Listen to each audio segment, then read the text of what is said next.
Assalamualaikum warahmatullahi taala wabarakatuh. Baik para penonton ataupun pemirsa dimanapun Anda berada, saya Farid Muayyad dari Darul Habib Multimedia. Alhamdulillah pada kesempatan kali ini telah datang bersama kita salah satu asatidzah Pondok Pesantren Darul Habib, yaitu Al-Ustaz Hasan Ba'bud. Baik Ustaz, gimana kabar Anda Ustaz? Bekhair, alhamdulillah, Alhamdulillah. sehat afiat. Nanti apa kabarnya? Alhamdulillah Ustaz, alhamdulillah baik. Kalau Anda nggak baik mungkin Anda di Darushifa mungkin. Ustaz, sekarang kan udah masuk ke bulan Rajab gitu Ustaz ya, bulan Rajab. Nah, Biasanya Pondok Pesantren Darul Habib itu yang Anda tahu merayakan acara Isra Mi'raj Ustaz setiap tahunnya. Apakah tahun ini juga ada gitu Ustaz? nah, insya Allah ada perayaan tahun ini ada perayaan Isra Mi'raj tanggal 26 Januari, insya Allah. Tanggal 26 Januari. 26 atau 27? Oh, 27 Ustaz. 27 salah. 27 Januari ya, hari Jumat sore. Jumat sore. Ayo. Kalau antum menjabat sebagai apa Ustaz? Ana wakil ketua panitia. Wakil ketua panitia. Ayo. Ketuanya Ustaz Hasan Assegaf. Ustaz Hasan Assegaf. Antum menjabat sebagai wakil. Kalau boleh tahu Ustaz, seberapa jauh sih persiapan kita ini? Apakah sudah maksimal atau mungkin 90% dari?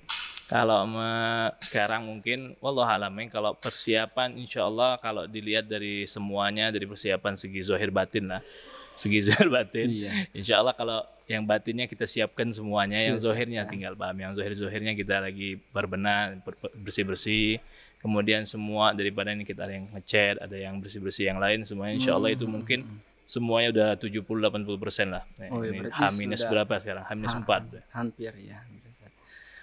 Menyangkut masalah Isra Mi'raj Ustaz. Isra Mi'raj itu apa ya Ustaz? Boleh bisa antum jelaskan itu? Isra Mi'raj itu salah satu daripada mukjizatnya Nabi Muhammad sallallahu alaihi wasallam. Mukjizat terbesar mungkin mukjizat Nabi Muhammad sallallahu alaihi wasallam. Adapun untuk ceritanya bagaimana Ustaz? Kalau cerita Isra al Mi'raj itu panjang, kalau mau diceritain semuanya di kitab-kitab hadis disebutkan, di kitab Bukhari, kitab Muslim ada khusus menceritakan tentang Isra al Mi'raj. Dan di dalam Al-Qur'an juga disebutkan. Di dalam Al-Qur'an itu ada surat, malah suratnya dinamakan surat Al-Isra. Itu yang dikhususkan menyebutkan cerita tentang Isra al Mi'raj.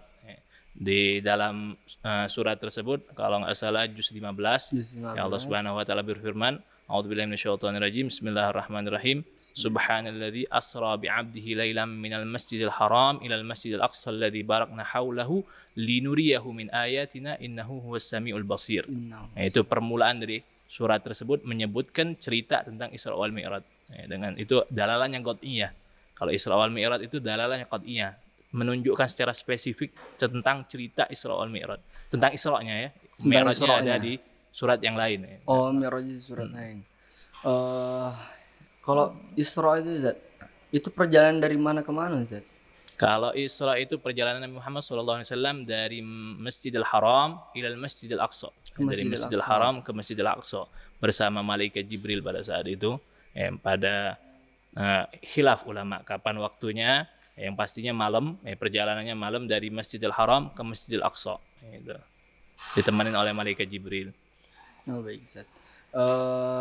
Dan untuk apa ya namanya, penyebab terjadinya Isra Mi'raj itu apa Ustaz?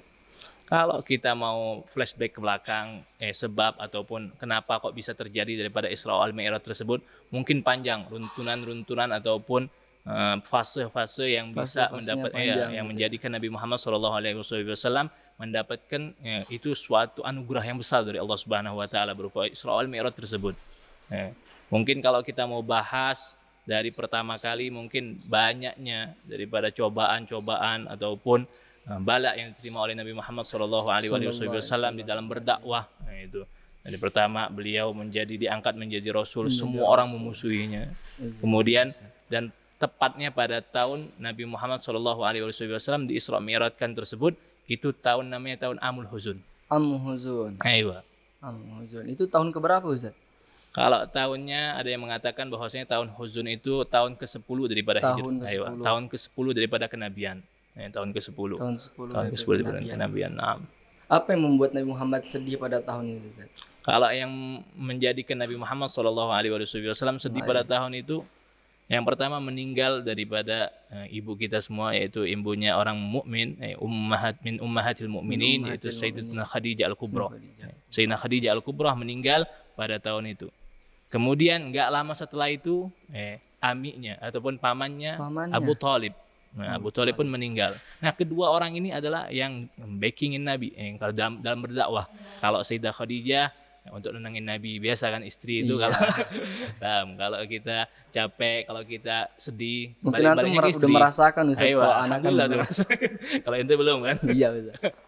Nah, itu kalau istri itu memang kalau buat tempat daripada dia kalau sedih, Nabi Muhammad sedih, kalau dimusuhin sama orang, kembali kepada istri pasti. Kalau amiknya ini sebagai dekengnya, paham? Dekengnya kalau akan amiknya tersebut Abu Thalib terpandang orang daripada syarif, daripada orang mulia ini ketua qabilah lah, ketua qabilah. Nah, jadi orang kalau mau ngapa-ngapain nggak berani, pasti ada dekengnya, paham? Nah, ketika amiknya meninggal, kemudian istrinya yang tercinta meninggal, Sayyidah Khadijah, dan juga Abu Thalib meninggal, itu orang-orang Quraisy pada berani sama Nabi Muhammad SAW, yang memusuhinya. Kemudian orang-orang Quraisy, kafir Quraisy pada saat itu sampai bisa menghardik Nabi ataupun menyakiti Nabi. Ketika Abu Thalib ada, nggak bisa dia nyakitin seperti itu. Ketika Abu Thalib meninggal, dia bisa seperti itu. Iya, udah gitu backingnya langsung dua-duanya hilang. Langsung hilang. Itu makanya dinamakan Amul Huzun, orang yang paling cintain sama Nabi, dua-duanya. Pertama istrinya, karena istrinya ini adalah orang yang kaya raya dulu. Sayyidah Khadijah itu kaya raya. Untuk berdakwah semua dikorbankan oleh Nabi Muhammad SAW. Semuanya dikorbankan. Daripada hartanya, semuanya. Ini orang mulia, orang yang hartanya banyak, dermawan, tapi dikasih semuanya untuk bantu Nabi Muhammad berdakwah. Hikmah dibaliknya apa, Ustaz? Ada terjadinya Isra Mi'raj itu? Kalau hikmah dibalik daripada Isra wal Mi'raj, ada di dalam ayat tersebut juga disebutkan linuriyahu min ayatina. Oh, di ayat yang tadi. Di ayat dari subhanalladzi asra bi 'abdihi lailan minal masjidil haram ilal masjidil aqsa alladzi barakna haulahu linuriyahu min ayatina. Kita mau memperlihatkan kepada Nabi Muhammad SAW daripada ayat-ayat kebesaran kita, kata Allah Subhanahu wa taala. Tapi ente perhatikan coba, di ayat tersebut Allah Subhanahu wa taala mengatakan linuriyahu, bukan linuriyahum. Bukan untuk memperlihatkan daripada, bentar ada yang nelfon ini, matiin dulu. Nah, daripada dari sampai mana tadi? Linuriyahu, tentang masalah ayat itu. Aywa, linuriyahu, itu daripada hikmah. Ulama mengatakan bahwasanya linuriyahu, untuk memperlihatkan kepada Nabi Muhammad SAW, bukan linuriyahum, bukan untuk memperlihatkan kepada orang lain, kepada Nabi Muhammad SAW. Karena Isra itu sendiri untuk memuliakan Nabi, untuk menghibur Nabi Muhammad SAW yang sudah capek susah payah, dia sedih. Ketika itu Nabi Muhammad sebelum di Isra Mi'rajkan, beliau dakwah ke Taif. Nah, ini sebab besar ataupun sebab yang menyebabkan Nabi Muhammad, salah satu sebab yang paling kelihatan dominan lah, yang menjadikan Nabi Muhammad SAW mendapatkan kemuliaan Isra Mi'raj tersebut. Tadi menyangkut kampung Taif, Ustaz, apakah ada sangkut pautnya dengan Isra Mi'raj itu? Ayo, disebutkan oleh para ulama bahwasanya ada hubungannya Isra Mi'raj tersebut sama kejadian di Taif. Jadi ada hubungannya, karena Nabi Muhammad SAW ketika Sayyidah Khadijah meninggal, kemudian Abu Thalib meninggal, beliau mau berdakwah, berdakwah kepada selain orang kampungnya. Pertama kampungnya. Kan di orang Quraisy sudah menolak mentah-mentah, malah dia mencaci orang-orang tersebut, menyakiti Nabi Muhammad SAW. Akhirnya Nabi punya inisiatif pengen mengajak orang-orang yang di sekitarnya. Karena Taif itu berada agak jauh sedikit dari kota Mekah. Ketika itu Nabi Muhammad SAW ditemenin oleh budaknya, namanya Zaid bin Harithah. Zaid bin Harithah yang menemani Nabi Muhammad SAW ke kota Taif untuk berdakwah. Ketika orang dekat nggak mau, ya sudah cari orang luar untuk berdakwah seperti itu kan. Udah susah berarti sama orang-orang dalamnya. Orang dalamnya, keluarga sendiri nggak mau. Kan itu kan kabilah Quraisy itu keluarga Nabi semua, masih misan-misannya semua, mindo-mindoan, misan 2 kali ataupun masih keluarganya lah, masih dalam lingkup daripada keluarga Nabi. Kemudian beliau ke Taif itu masih keluarganya juga. Masih keluarga juga. Tapi keluarga jauh atau gimana? Keluarga kata ulamanya khu'ulah, keluarga dari sebelah umi. Karena Hashim itu dia punya ibu, ibunya itu orang situ, orang Taif. Istrinya Abdul Manaf ya. Hashim bin Abdi Manaf kan. Nabi Muhammad SAW siapa? Nabi Muhammad bin Abdullah bin Abdul Muttalib bin Hashim bin Abdi Manaf. Ini Abdi Manaf ini zuat sama orang Taif. Makanya masih ada keluarga, masih ada misan-misannya, keluarga jauh. Tapi beliau berdakwah ke situ Nabi Muhammad SAW dengan mengharap apa? Biar orang-orang tersebut mau menerima daripada dakwah tersebut. Tapi kebalikannya, di Quraisy gak mau gitu kan, jadi berharap dengan yang lain. Berharap dengan yang lain, tapi malah dimentahkan sama orang Taif juga. Malah Nabi Muhammad berharap besar, pengen diterima, biar ada yang bantu. Kemudian balasannya malah apa? Malah Nabi Muhammad SAW diusir, kemudian diusir Nabi Muhammad SAW. Setelah diusir Nabi juga pas di jalan tersebut ada anak-anak kecil, budak-budaknya, orang-orang bodoh dari mereka itu melempari Nabi Muhammad SAW. Itu karena disuruh oleh pembesar atau gimana? Disuruh oleh pembesarnya. Pembesar orang situ, orang Taif itu menyuruh daripada budak-budaknya, orang-orang yang bodoh dari mereka, sufaha mereka melempari Nabi Muhammad dengan batu. Sampai sampai berdarah muka Nabi Muhammad SAW. Berdarah. Sampai darah tersebut tumpah ke sendalnya Nabi Muhammad SAW. Saking banyaknya, paham? Padahal sudah sudah dilindungi sama Zaid bin Harithah daripada budaknya tersebut. Panjang kalau ceritanya, kalau kita mau ceritakan itu perjalanan yang sangat menyedihkan untuk Nabi Muhammad SAW. Tapi Nabi sabar. Masih sabar. Dan Nabi nggak mendoakan sama sekali keburukan kepada kaumnya tersebut. Keburukan pun tidak. Nggak ada sama sekali Nabi Muhammad SAW mendoakan buruk. Jadi ceritanya ketika itu Nabi sampai ke yang di jalan kan, dilempari batu, akhirnya sampailah ke satu bustan. Ceritanya bustan ini kebun kurma. Nah, kebun kurmanya ini kebetulan punya orang Quraisy. Punya orang Quraisy punya kebun di luar kayak kita dah, paham ya? Misalnya orang Jakarta punya kebun di Bogor gitu lah misalnya, paham, ataupun punya kebun di Sukabumi gitu kan. Nah, pas itu yang punya Utbah bin Rabi'ah sama Syaibah bin Rabi'ah. Yang bakal meninggal itu nantinya di perang Uhud. Di perang Uhud dia meninggal. Di perang Badar, bukan perang Uhud. Di perang Badar mereka meninggal nanti sama bapaknya juga Rabi'ah tuh. Nah, itu Utbah bin Rabi'ah sama Syaibah bin Rabi'ah itu yang punya kebun. Nabi bersandar di bawah pohon tersebut. Pada itu letih, Nabi lelah, dilemparin sama orang, paham. Akhirnya ada budaknya. Budak daripada Utbah sama Syaibah tersebut namanya Adas namanya, paham. Ini orang Nasrani, orang Nasrani. Orang Nasrani tersebut. Akhirnya Nabi Muhammad SAW ya walaupun dia kafir, Utbah sama Syaibah, tapi masih ada ikatan keluarga sama Nabi. Sama-sama orang Quraisy. Akhirnya agak bahasanya itu mereka ngasih Nabi Muhammad SAW disuruh budak tadi disuruh nganterin si Adas tersebut disuruh nganterkan kepada Nabi Muhammad SAW anggur, biar Nabi Muhammad SAW makan dari anggur tersebut. Akhirnya Nabi Muhammad SAW berdoa pada saat itu.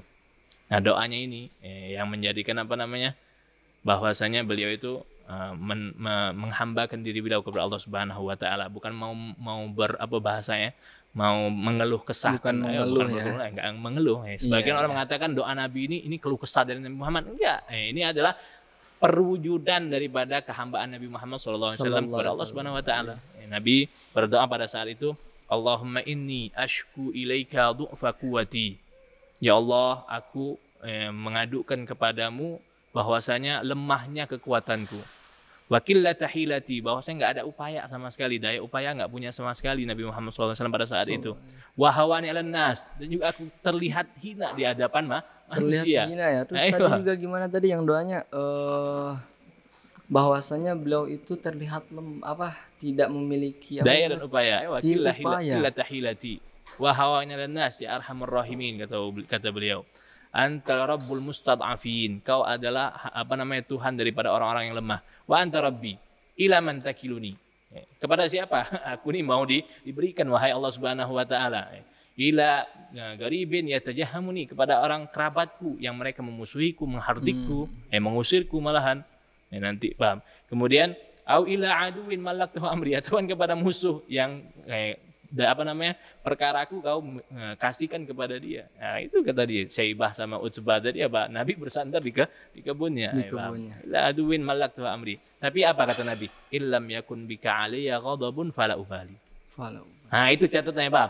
Kalau Allah Subhanahu wa taala enggak marah sama aku enggak peduli sama sekali. Kata Nabi, mau aku capek, mau aku hina di hadapan manusia, yang penting Allah Subhanahu wa taala enggak marah sama aku. Yang penting Allah tuh ridho. Yang penting Allah ridho sama Nabi Muhammad sallallahu alaihi wasallam. Tadi Ustaz, tadi kan kita membahas masalah Isra. Kalau Mi'raj itu apa, Ustaz? Nah, kalau Mi'raj itu, kalau tadi Isra dari Masjidil Haram ke Masjidil Aqsa. Masjidil Aqsa. Ayo, itu perjalanan bumi. Ini perjalanan bumi. Perjalanan bumi. Kalau Mi'raj itu perjalanan langit. Dari Masjidil Aqsa ila Sidratil Muntaha, ke langit yang ke-7. Berapa lama, Ustaz? Itu 1 malam cuma. 1 malam. 1 malam. Makanya orang banyak nggak percaya, orang kufar tambah kafir. Orang sebagian ada yang murtad. Kemudian ketika Nabi Muhammad SAW di pagi harinya menceritakan itu kepada kaumnya. Itu tanggapan mereka berarti. Tanggapan mereka.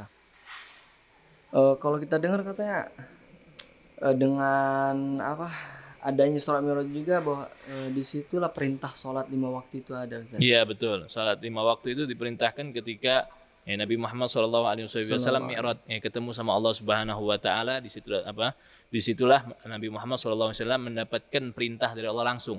Ini makanya kalau Al-Qur'an kalau yang lain daripada sholat seperti zakat, puasa, ataupun haji, itu Nabi Muhammad SAW nggak langsung dari Allah Subhanahu wa taala, melalui wasilah. Wasilahnya malaikat Jibril, wahyu. Kalau ini menerima wahyu langsung dari Allah Subhanahu wa taala. Langsung ketemu sama Allah Subhanahu wa taala. Makanya as-shalah itu, sholat 5 waktu itu adalah sesuatu yang paling besar. Iya, pasti, Ustaz. Terus masalah ini, Ustaz, kan tanggapan dari mereka ini, ada yang kafir makin kafir, habis itu ada yang udah jadi sahabat malah mereka ingkar itu kan, malah kembali mereka kufur. Terus bagaimana tanggapan para sahabat-sahabat dekat seperti contoh Sayyidina Abu Bakar As-Siddiq dan yang lainnya itu? Nah, kalau Sayyidina Abu Bakar, Masya Allah, ketika itu kan Nabi Muhammad SAW menceritakan pagi harinya setelah beliau Isra Mi'raj, beliau keluar ke kaumnya, menceritakan kepada kaumnya bahwasanya beliau tadi malam diperjalankan oleh Allah Subhanahu wa taala dari Masjidil Haram, dari Mekah ini menuju Masjidil Aqsa. Kemudian dari Masjidil Aqsa naik ke Sidratul Muntaha, ketemu sama Allah Subhanahu wa taala, mendapatkan kefarduan salat. Diceritakan semua sama Nabi Muhammad kepada kaumnya. Kemudian kaumnya menggejek-ngejek Nabi Muhammad. Apa-apaan ini perjalanan? Biasanya perjalanan mustahil Mustahil, nggak masuk akal. Sekalipun zaman sekarang yang mungkin ada pesawat gitu kan. Iya betul. Tapi qudratullah, Allah Maha mampu semua, ya paham. Akhirnya mereka mengejek Nabi Muhammad SAW. Ala kulli hal, Nabi Muhammad ditanya sama mereka akhirnya. Coba kalau inti betul, katanya, wahai Muhammad, ke Masjidil Aqsa, coba sifatkan kepada kami. Kami sebagian dari orang Quraisy itu ada yang ini, dulunya ada yang bepergian ke Masjidil Aqsa. Mereka kalau itu ada yang namanya di dalam Al-Qur'an juga li ilafi Quraisyin ilafihim rihlatash syita'i was-saif. Mereka mempunyai 2 rihlah kalau orang Quraisy itu, rihlah musim panas sama rihlah musim dingin. Nah, itu mereka biasanya rihlah tersebut berdagang. Nah, ke kota Syam, kemudian juga ke kota Baitul Maqdis tersebut. Nah, mereka tahu sifat-sifat masjidnya, ada tiangnya sekian, kemudian ada ini, ada itu. Kalau kita mungkin kayak gitu dicatat ya. Kalau enggak lihat tapi foto Nabi Muhammad, gitu kan, Nabi Muhammad hikmahnya beliau enggak perhatian sama sekali sama yang itu, paham ya? Beliau enggak ngurusin masalah ini warna apa, berapa tiangnya. Tapi Nabi Muhammad dimuliakan oleh Allah Subhanahu wa taala, biar dia tidak Nabi Muhammad akhirnya dibukakan tabir sama Allah Subhanahu wa taala. Nabi di dalam hadisnya menyebutkan bahwasanya Nabi ketika itu dibukakan sama Allah. Kata Nabi, enggak dalam hatinya Nabi mungkin berbicara karena enggak sampai mau ngitungin tiangnya berapa, sifat-sifatnya apa. Akhirnya sama Allah dibukakan hijab. Akhirnya seperti apa kata Nabi, ka'anni ara, di hadapan Nabi Muhammad seperti Nabi Muhammad melihat Masjidil Aqsa tersebut. Kalau kita mungkin kayak lihat layar gitu. Kayak layar. Kalau sekarang ya bisa layar tancap. Ada semua, ya paham ya, kata Nabi, tiangnya sekian, sifatnya sekian, warnanya ini, sifat-sifatnya semua. Akhirnya mereka percaya. Seakan-akan seperti orang yang udah mukim di situ tahu. Tapi mereka tetap kufur, padahal mereka udah tahu itu benar. Ya, tapi mereka masih nggak percaya sama Nabi Muhammad, takut mereka itu sombong orang yang paham hasud sama Nabi. Akhirnya mereka mau bahasanya apa ya? Manas-manasin yang lain. Salah satunya Sayyidina Abu Bakar. Sayyidina Abu Bakar akhirnya apa? Dipanas-panasin tuh, syuf katanya. Sohibak katanya yang ngaku Nabi katanya. Nabi Muhammad SAW, dia mengatakan bahwasanya dia berjalan pada malam hari sama malaikat Jibril.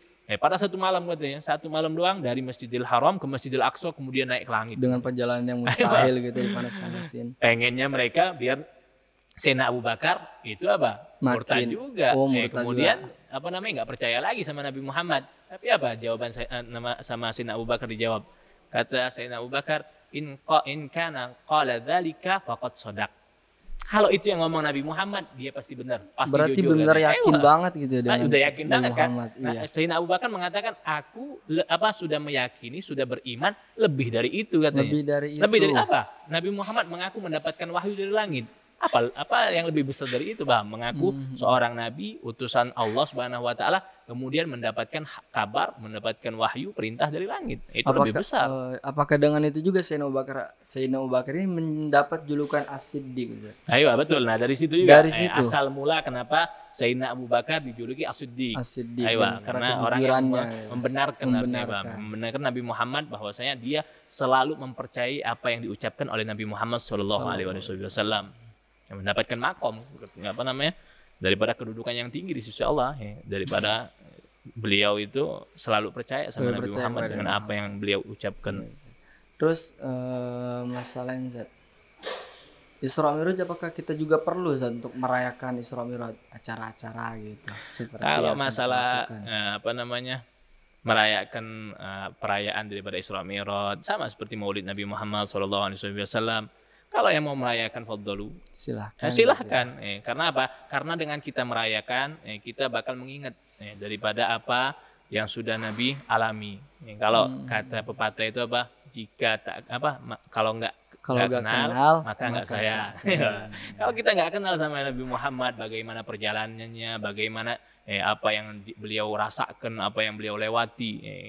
Kalau kita nggak kenal, mungkin kita nggak sayang, kita nggak cinta. Padahal cinta kepada Nabi Muhammad wajib, hukumnya. Ya. Kita wajib. Kalau dengan kita ada perkumpulan, mungkin setahun sekali, mendengarkan daripada kisah Nabi Muhammad, bagaimana beliau susah payah, bagaimana beliau berdakwah, sabarnya beliau, itu seakan-akan Nabi Muhammad itu mengatakan dengan lisan halnya isbiru kama ra'aitumuni asbir. Ente sabarlah bagaimana saya bersabar, kata Nabi Muhammad. Seperti Nabi Muhammad kalau dalam salat memerintahkan kita kan, shollu kama ra'aitumuni usolli, salatlah sebagaimana kau melihat aku salat. Kemudian di dalam haji Nabi menyuruh mengambil dari beliau juga, khudu anni manasikakum. Kata Nabi khudu anni manasikakum. Ambillah dariku cara manasik kalian, haji atau ibadah haji kalian, paham? Seakan-akan Nabi juga mau bilang sama umatnya, itu khudu isbiru kama ra'aitumuni asbir. Sabarlah kalian itu. Bagaimana Nabi Muhammad sabar? Nabi Muhammad itu sangat bersabar. Beliau adalah insan yang paling mulia dan yang paling banyak cobaannya. Makanya beliau paling mulia. Orang mukmin itu yang paling banyak cobaannya, itulah yang paling besar, yang paling mulia. Yang paling mulia di hadapan Allah. Baik Ustaz. Apa ya tadi ada mau ngomong, lupa Ustaz. Minum dulu. Minum dulu, iya. Ayo, ini apa nih? Yang disediain ini. Anak minum ya. Iya, susu.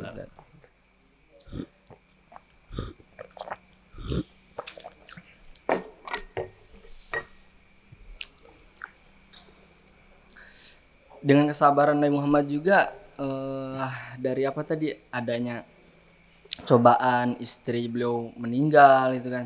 Habis itu cobaan dari pamannya, juga ada cobaan dari kampung Taif. Jadi bisa dibilang Isra Mi'raj ini sebagai rihlahnya gitu. Ya, rihlahnya ligulubih, kemudian tasliyatan lahu sallallahu alaihi wasallam, untuk menghibur Nabi Muhammad sallallahu alaihi wasallam. Karena kalau udah capek biasanya orang itu putus asa. Tapi hasya wakala, Nabi enggak mungkin putus asa. Tapi memang basyariyah. Biasanya kalau orang biasa itu kalau udah capek, udah lelah, banyak cobaannya, mau ndak mau harus dikasih rehlah gitu, refresh kalau refresh. Itu kayak kalau kita analogikan seperti itu mungkin refreshnya Nabi Muhammad, tapi refreshnya nggak kecil-kecil, langsung ketemu sama Allah Subhanahu Wa Taala.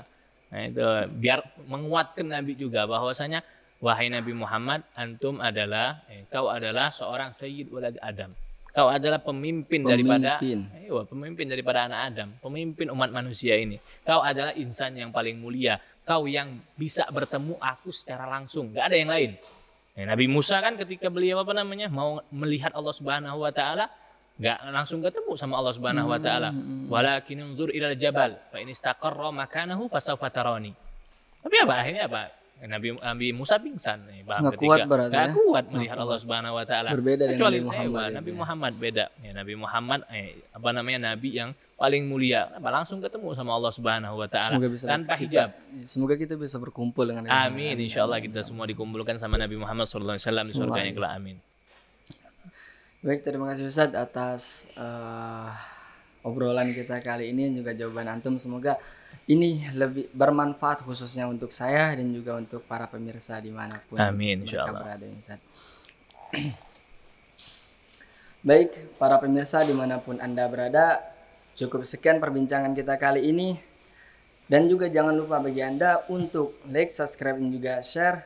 Dan bagi Anda yang memiliki pertanyaan-pertanyaan seputar ilmiah, bisa Anda komen di kolom komentar channel YouTube kami yang insya Allah akan kami jawab mungkin di pertemuan-pertemuan yang akan datang. Cukup sekian, saya Farid Muayyad, mohon undur diri. Assalamualaikum warahmatullahi taala wabarakatuh. Waalaikumsalam warahmatullahi wabarakatuh.